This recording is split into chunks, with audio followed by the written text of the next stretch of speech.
suis passée à Caudalie tout à l'heure récupérer, acheter mon huile démaquillante. C'est mon huile démaquillante préférée. Et dans la boutique, il n'y avait personne. Enfin, il n'y avait que 2 vendeuses et personne d'autre.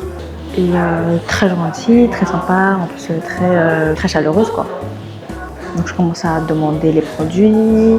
Je vois que le prix de l'huile a augmenté parce qu'en pharmacie d'habitude, j'achète en pharmacie. Et le prix il est de entre 15 et 16,90. Et là je vois les prix il y a 17,90. Donc j'essaie de leur parler un petit peu pour savoir et tout. Normalement toutes les pharmacies sont censées aligner leurs prix avec ceux de la boutique Caudalie. Donc après pour 1 € ça va, je vais pas chipoter. Donc j'ai acheté mon huile démaquillante. Je vais vous montrer. Pour celles qui ont une peau acnéique, qui mettent, si vous mettez de la crème solaire, nettoyez 2 fois votre visage, une fois huile démaquillante. Je vous recommande celui-ci à 100%. Et la deuxième fois, vous nettoyez tout le reste. Et moi j'utilise CeraVe, il est très bien, il fait le taf, il est pas cher et le combo des deux c'est top. Et après je pars, je vais à la caisse, je parle avec les filles quoi, elles sont très gentilles. Et à un moment elles me demandent moi qu'est-ce que je fais. Et là je leur explique que je fais Mordan Air, que j'ai créé ma marque de bien-être, je leur fais sentir, etc. Et tout de suite elles ont adoré. Bien sûr j'en ai profité pour leur demander si elles pouvaient faire une vidéo pour moi, que je vais publier je pense aujourd'hui ou dans la semaine. Franchement trop sympa. Et je leur ai laissé des prospectus, des flyers avec ma carte de visite parce qu'elles connaissent la manager et la manager connaît tous les gens du siège. Donc peut-être que ça peut m'ouvrir une petite porte, tu vois ou pas.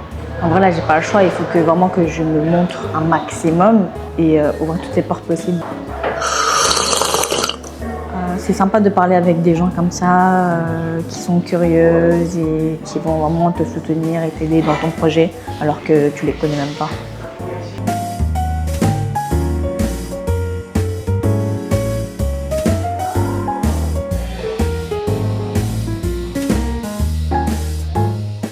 Mais sans rire, je viens de passer 5 heures dans un café pour envoyer des mails.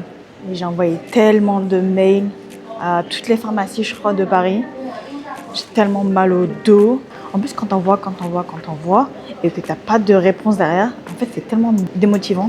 Là, j'ai passé du coup la journée à envoyer des mails, à contacter tous les groupements de pharmacies. En gros, les groupements, comme le nom indique, ça regroupe plein de pharmacies. Et encore une fois, il faut qu'eux y répondent. J'ai tellement mal aux doigts parce qu'à force de faire du copier-coller, copier les adresses mail, etc. J'ai tellement mal à la nuque. C'est dur d'être entrepreneur. Faut pas croire, hein.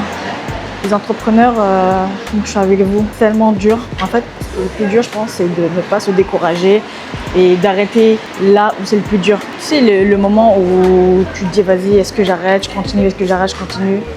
C'est le moment où il faut continuer parce que je pense que c'est là, juste après là, où on peut avoir notre momentum. Là où ça peut décrocher. Et moi, j'attends que ce moment-là. En fait, dans ma tête, c'est en mode, vas-y, j'envoie le plus de mails possible, je fais plein de vidéos, j'essaie de montrer au maximum ma marque et mes produits. Je pense qu'au bout d'un moment, il y aura forcément une personne qui va se dire, vas-y, son produit, il est pas mal du tout, vas-y, viens, on teste. Et j'attends que ce moment-là pour que ça explose. Je sais qu'il suffit d'une vidéo, d'un moment pour que la marque, elle explose, tu vois. Pas du jour au lendemain, c'est vraiment, il faut travailler, mettre en avant son produit. Parce que si c'est pas moi qui le fais, il n'y a personne d'autre. Donc il faut que je continue à mettre en avant le produit, mettre en avant la marque et au bout d'un moment, ça va payer. C'est sûr et certain. Et du coup, il faut avoir de la patience. De base, je suis une personne patiente. Mais je pense être entrepreneur, ça t'apprend encore plus d'être patient. Si t'es pas patient et que tu veux des résultats tout de suite, ne fais pas ça. Sois pas entrepreneur, va faire du tabac, va faire un truc simple où tu vois l'argent arriver tout de suite. Ce soir, j'ai un repas, ça va être trop bien parce qu'on va faire mahjong. C'est soirée mahjong. En fait, c'est 2 meufs qui ont créé en fait une sorte d'association pour que les gens y rencontrent du monde. Et en fait, là ce soir, elles organisent un repas à Maison Le Thé, c'est dans le 11e. Mahjong, j'aime trop ça. En plus, vous savez, c'est un peu tendance en ce moment, les gens ils apprennent et tout à faire ça. Mais ce qui va être bien, c'est que je vais pouvoir rencontrer plein de gens, on va être 16 filles. Et en fait, c'est vraiment une association pour asiates et filles, je crois, c'est ça. Ça va me permettre de rencontrer de nouvelles personnes, de présenter mon produit, parce qu'on avait parlé aux organisatrices et pourquoi pas une autre fois faire une collaboration, mais au moins faire leur connaissance d'abord, comme ça on peut en parler, leur faire découvrir mon produit pour voir si elles aiment bien ou pas quoi. On va manger directement au restaurant là-bas, Maison Le Thé. Je crois que c'est taïwanais, je suis pas sûre. C'était place limitée, il y avait que 16 places. Tu payes 20 € et dedans t'as boisson et repas compris. C'est un onigiri je crois avec un cocktail, il y a un autre truc. Et j'ai hâte de goûter et j'ai hâte d'être à la soirée. Je vais vous montrer si je peux après.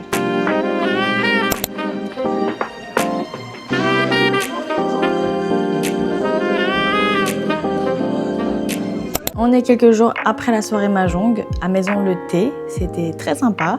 Donc cette soirée, en gros, c'était pour inaugurer l'ouverture de ce nouveau restaurant. La propriétaire, elle avait déjà un restaurant qui s'appelait Salon de Thé, Le Thé. Et en fait, là, elle ouvre le restaurant. Et du coup, pour inaugurer ça, elle a appelé les deux filles qui organisent des soirées avec des Asian Women. L'association s'appelle A1, A-W-A-N. Et elle organise des soirées une fois par mois pour rassembler des gens sur Paris. Et là, du coup, c'était chez Maison Le Thé. Et on a fait soirée Mahjong, c'était assez sympa. J'ai rencontré pas mal de gens.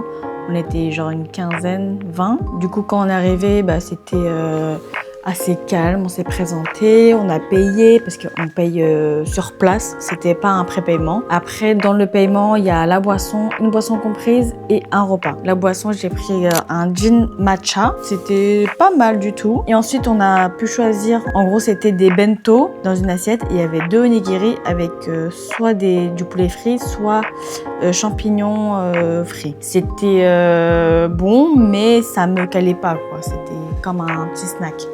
Après, on a joué au Mahjong toute la soirée, c'était trop bien, le temps il est passé trop vite. J'ai fait de belles rencontres, les filles elles étaient super sympas. Moi de base, je suis pas une personne très sociable, dans le sens je vais pas aller chercher à faire de nouvelles rencontres. Les amis que j'ai aujourd'hui, ça me suffit amplement. Mais en fait, pour le business, pour Modern Air, je suis obligée de sortir et de faire de nouvelles rencontres pour me créer de nouvelles opportunités. C'est obligé. Donc je me force à sortir, à chercher les soirées qu'il y a, les événements, bien sûr en corrélation avec Modern Air, parce que je vais pas aller en boîte ou quoi. Mais là, je me force à sortir plus, à faire de nouvelles rencontres qui vont pouvoir m'ouvrir de nouvelles portes. Je pense que là, c'est indispensable de se créer un réseau. Parce qu'avoir un bon réseau dans un business, c'est primordial. En fait, si tu connais personne dans ton milieu, tu connais personne dans le business, tu peux pas avancer. Tu peux avancer, mais c'est tout doucement et c'est trop lent. Alors que si tu as un réseau avec des bons contacts, avec des gens qui sont experts dans ton domaine, ils peuvent t'amener là où tu peux pas aller. Donc c'est pour ça que je me force à sortir et qui sait, je vais tomber sur la bonne personne qui pourra m'aider à faire grandir Modern Air et mettre toutes les chances de mon côté. En plus, plus je parle à des gens, plus j'en apprends, plus je deviens experte. Et même moi, je grandis en même temps. Tu vois, donc je pense que c'est que bénéf. C'est bien de sortir et de ne pas rester dans sa zone de confort. Parce que sinon, je suis tous les jours chez moi, à la maison, je sors pas. Parfois, je peux rester à la maison pendant 4 jours et je parle à personne. Je suis derrière mon ordinateur, je fais genre, je travaille, je dois faire 2-3 vidéos. Mais le but dans la vie, c'est de rencontrer des gens et faire connaître le produit. En vrai, pas que derrière des vidéos. Parce que les gens, ils doivent sentir, ils doivent tester et ils veulent toucher. C'est comme ça que ça marche. Et c'est pas facile, mais c'est bien. Il faut sortir de sa zone de confort et c'est comme ça qu'on grandit chaque jour. Et en plus, au fur et à mesure du temps, je deviens moins timide. J'ai plus confiance en moi. J'ai plus d'audace, parce que l'audace, ça c'est un sujet hyper important. En fait, dans les business, il faut avoir l'audace. Si tu n'as pas cherché ce que tu veux avec de l'audace, c'est mort. Dans le business, toutes les personnes qui ont réussi, c'est parce qu'ils avaient de l'audace. Ils avaient de l'audace pour aller demander ce qu'ils voulaient. Et donc là, moi, j'apprends aussi, c'est vraiment mon motto de Modern Air. Il faut avoir l'audace. L'audace de demander, l'audace de faire tester, l'audace de demander ce que tu veux. Si demain, tu as un business que tu veux te lancer ou que tu as déjà lancé, la première chose que je te conseillerais, ce serait d'avoir de l'audace. Plus tu es audacieux et plus tu as du succès. Point barre.